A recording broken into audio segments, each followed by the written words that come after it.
नमस्कार प्यारे विद्यार्थियों। और मैं आपके बीच में जो मुद्दा लेके आया हूँ वो ये है कि पटवारी परीक्षा की जो जांच एजेंसी बनाई गई थी, जांच समिति बनाई गई थी, उसने अपनी रिपोर्ट दे दी है ना। बड़ी देर भई नंदलाला। कब अगस्त में जांच को देना, जांच को अपनी जो समिति को अपनी रिपोर्ट प्रस्तुत करना था, और फिर बढ़ाते बढ़ाते अक्टूबर नवंबर और फिर चुनाव और ये नई सरकार, और फिर अब जनवरी में जाके रिपोर्ट सार्वजनिक हो पाई है। और बाकी ऐसा कुछ भी अचंभित करने वाला नहीं है जो आपको पूर्व आभास ना हो। होना जो था वो हुआ वही। हम समझ रहे थे कि सरकार बदलेगी तो शायद कुछ और बेहतर हो पाता, पर अब जो सरकार है जिसके कार्यकाल में सारा काम हुआ था वही होना था। तो आपको सबको बता दूं, मैं ये 10 सूत्र की रिपोर्ट है और एमपी पटवारी रिक्रूटमेंट में चयनित पटवारियों को मिलेगी नियुक्ति। वर्मा, जस्टिस वर्मा कमेटी जो बनाई गई थी, जांच ने रिपोर्ट में पाया कि किसी प्रकार का कोई घोटाला, कोई धांधली कुछ नहीं है, जो हुआ सब नियमों के तहत हुआ, सब कुछ ओके है। एनआरआई कॉलेज से टॉप 10 है, बिल्कुल बहुत पढ़ने वाले विद्यार्थी थे, हिंदी में साइन किए, उससे कोई लेना देना नहीं है, किसी प्रकार की कहीं पर कोई गलती नहीं है, और गेंद सीधी सीएम के पाले में या सरकार के पाले में फेंक दी हैं। आपको जो उचित लगे वो कर सकते हैं। चलिए इस पे बात करते हैं। ये 10 सूत्र क्या लिखता है? तो 10 सूत्र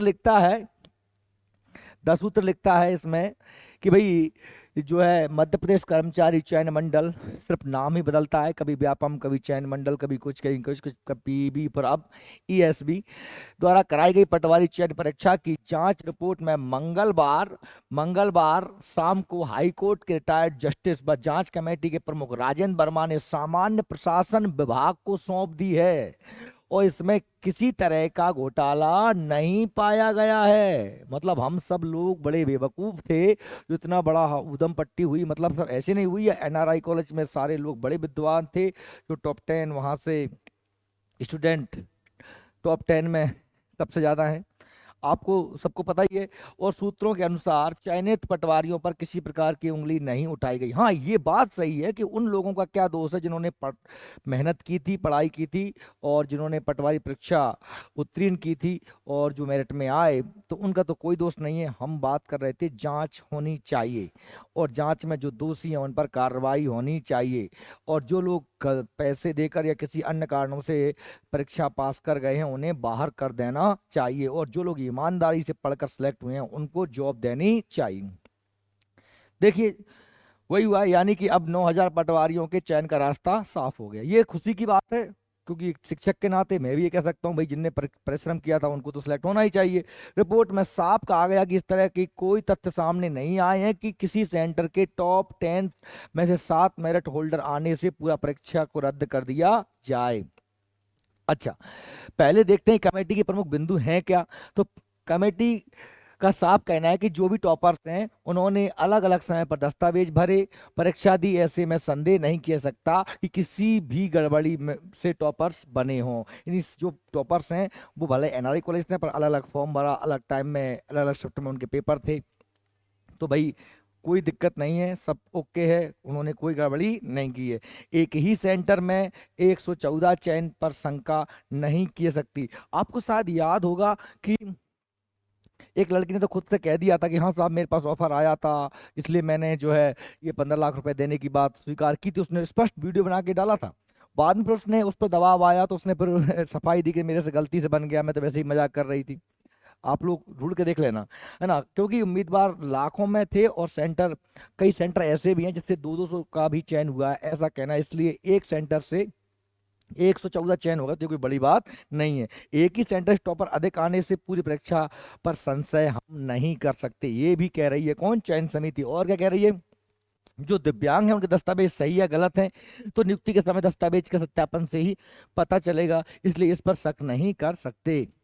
यानी जो जिन लोगों ने अपना फर्जी विकलांग का, दिव्यांग का वो लगाया था दस्तावेज, उसकी जांच कब होगी? जब हम नियुक्ति देंगे तब। तो वो जो सही होंगे गलत होंगे उनको उस समय हटा दिया जाएगा, ऐसा कह रहे हैं। जिन्होंने हिंदी में हस्ताक्षर किए और मेरिट आए, उन्हें अंग्रेजी में पूरे अंक नहीं आए, तो केवल हिंदी हस्ताक्षर कारण चयन परीक्षा पर सवाल नहीं उठ सकता।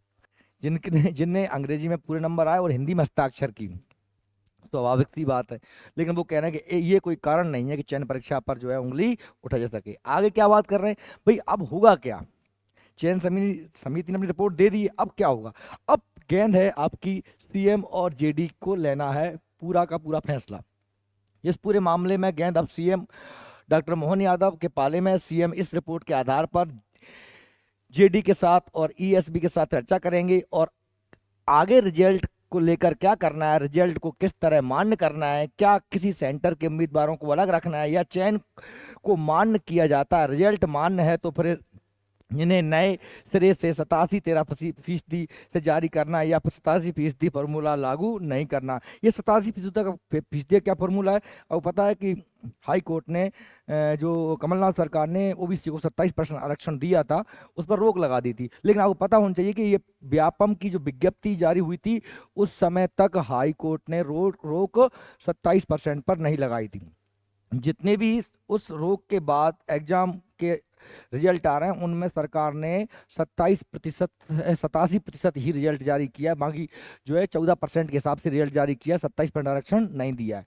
लेकिन ये इस संदर्भ में अब क्या निर्णय होगा ये सरकार पे छोड़ा जाए, क्योंकि 27% आरक्षण पर रोक हाईकोर्ट ने पटवारी विज्ञप्ति के बाद लगाई है। ये इंपॉर्टेंट बात है ना, क्योंकि हाईकोर्ट के ओबीसी आरक्षण मामले में रोक लगाने से पहले जारी रिजल्ट हो गया था। यदि ऐसा है तो पटवारी रिजल्ट 100% ही मान्य किया जाएगा, उसमें 87% लागू नहीं होगा, क्योंकि हाईकोर्ट का 27% ओबीसी आरक्षण पर रिजल्ट रोकने का आदेश अगस्त का है और पटवारी रिजल्ट जुलाई माह का है। इन सभी मुद्दों पर हाई लेवल कमेटी की बैठक में भी बिंदुओं पर चर्चा कर फैसला सरकार लेगी। अच्छा, ये सारी बातें अब होनी है। तो ओवरऑल बात यही है कि भाई जांच कमेटी ने अपनी रिपोर्ट जारी कर दी है और अब सरकार के पाले में गेंद है और सब कुछ ठीक ठाक हुआ जांच कमेटी के अनुसार। किसी प्रकार का कोई घोटाला कहीं पर नजर कमेटी को नहीं आया। अब उन उम्मीदवारों को शुभकामनाएं जो उम्मीदवार आस लगाए बैठे हैं। इस प्रकार से मंत्रिमंडल की जो है आपको पता है कि बैठक होगी फरवरी में और मंत्रिमंडल की बैठक में, कैबिनेट की बैठक में ये फैसला लिया जाएगा और संभव है कि ये भी दसूत्र कहता है कि संभव है कि फरवरी के लास्ट तक नए पटवारियों को नियुक्ति दे सकती है। अब देखना ये होगा यहाँ पे कि जो हमारे एनआरआई कॉलेज के छात्र हैं जो टॉप 10 में से 7 हैं उनका क्या होगा। और बाकी आप सबको बहुत बहुत शुभकामनाएं। बाकी हमने इतना जो उद्यम किया था, इतना हमने विद्रोह किया था, उसका परिणाम 0 आया है, 0। धन्यवाद।